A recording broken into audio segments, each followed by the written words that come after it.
কোনো কাজকর্ম নেই, 1 ঘন্টা ধরে বসে আমার স্ত্রী আদ্রিতার জন্য অপেক্ষা করছে। সরি বিজন, আমি খুবই দুঃখিত যে বাড়ির কিছু লোকের জন্য না আমার সবসময় লেট হয়ে যায়।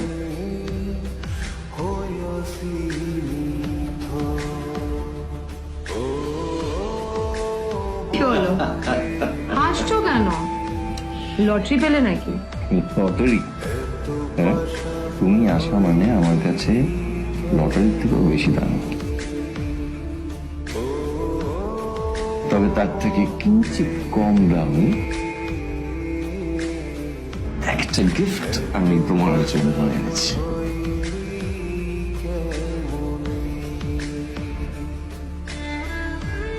This is a rare diamond necklace for you.